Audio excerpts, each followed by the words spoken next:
Hi, my name's Carla Wehbe and I'm here to have a chat with Milky.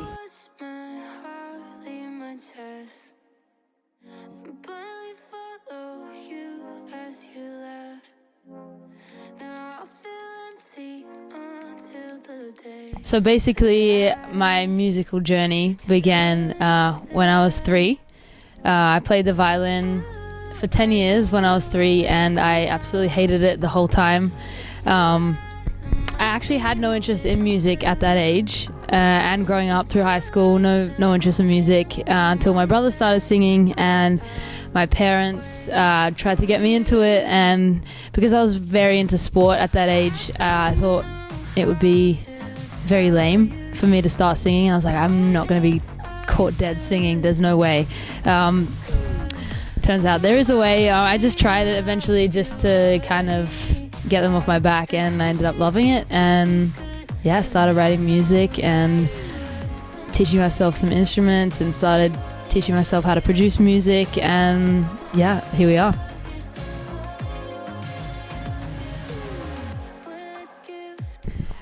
So the themes in the EP, it doesn't have one theme. It's not just about love. It's not just about self-love. It covers a variety of different themes, and I felt like I wanted to, explore those different themes, such as, sometimes you're just having a shit time and you don't want someone to tell you that everything's going to be fine because it makes things worse, or, sometimes you just want someone to love you for who you are, or sometimes you're in love with someone and they're with someone else, and I feel like I wanted to cover a broad range of themes because everyone has different experiences, and I wanted everyone to be able to relate to something on the EP.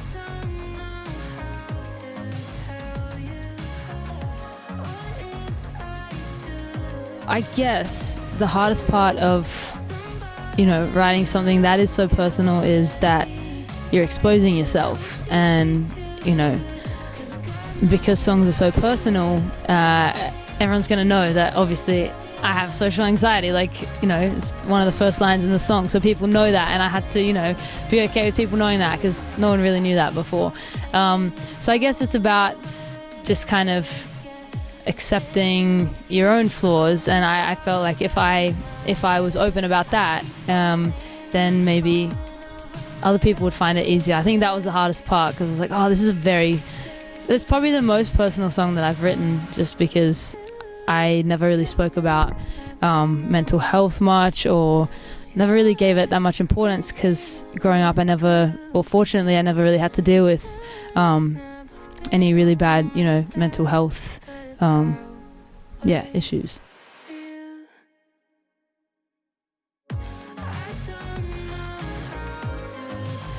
So the bottom line is that I love the 80s, I love, even the 70s. I just love the older eras, and I always wish that I could have, experienced them. I love the music, the fashion, clearly, the furniture. I collect a lot of old items as well, TVs, radios, computers, stuff like that. So I just love that whole world, and I knew that I wanted to have that influence in my first EP. But I still wanted to have it, modern enough and relatable enough so that people can still, connect to it and feel like they're not listening to an 80s, cover album or something like that. So yeah, I just wanted the messages to be relevant for people today, but I did want them to have that element of, I feel like I'm listening to, an 80s song, but it's now. So yeah.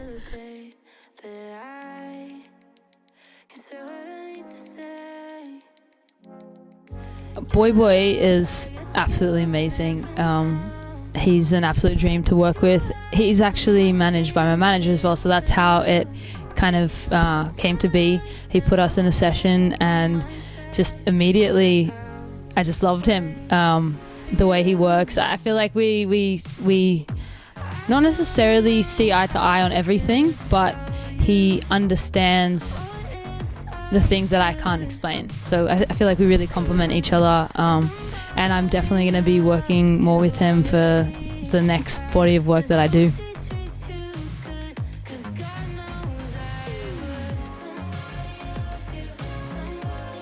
Ooh, that's a hard one. Probably Somebody Loves You, the one I just recently put out, I would say, because it still has the 80s element and the gated snares and the chorus, but it also has that real vulnerability about it in the beginning. Yeah, I'd say that one.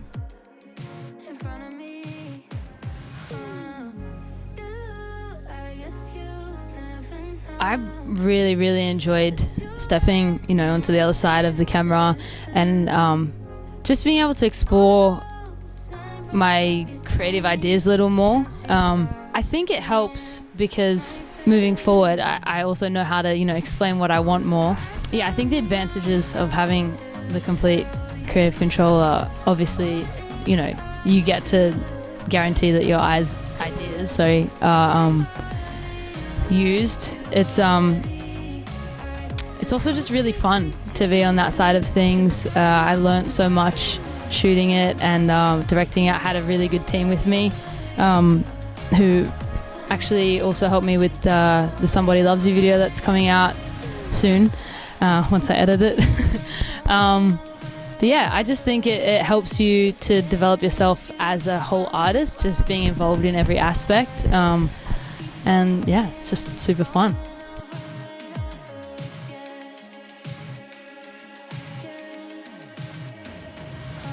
The hint is the artwork. That's all I'll say.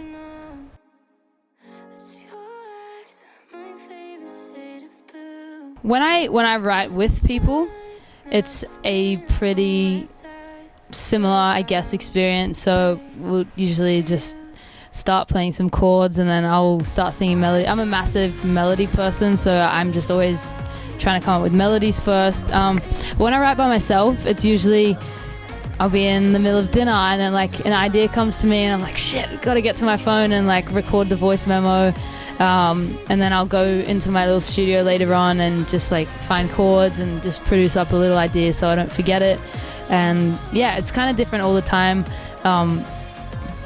But yeah, it's pretty spontaneous when I write by myself.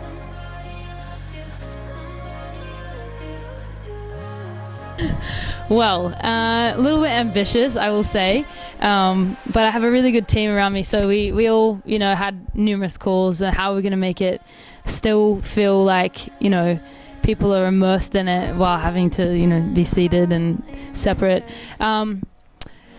I think the element of the half pipe was our biggest kind of draw card to make it, something cool for people that they haven't experienced before. Shows are just starting to come back, so we thought let's just go all out with it. Yeah, I just think that the way we're gonna present the songs as well, it's gonna be, a little different to how it sounds on the EP, but I think people, well, hopefully they'll really like it. Got a few covers in there as well, maybe guest appearance. Also have Xavier Dunn, who's supporting, which is amazing. He's incredible.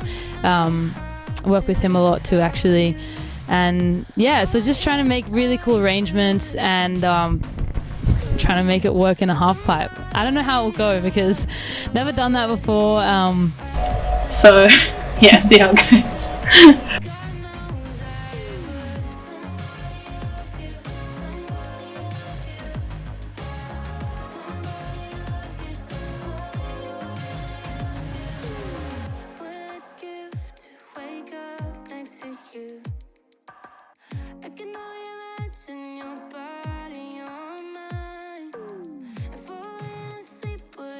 I'm going to say Avril Lavigne.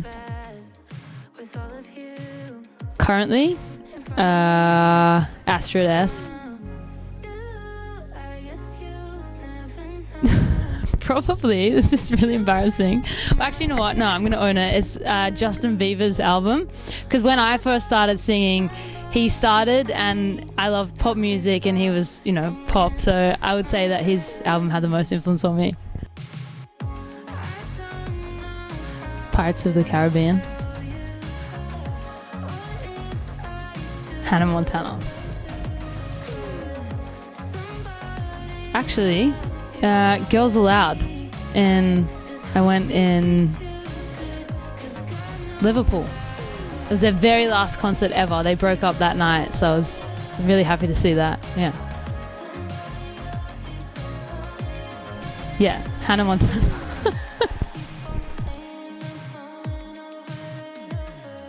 Weird Spice.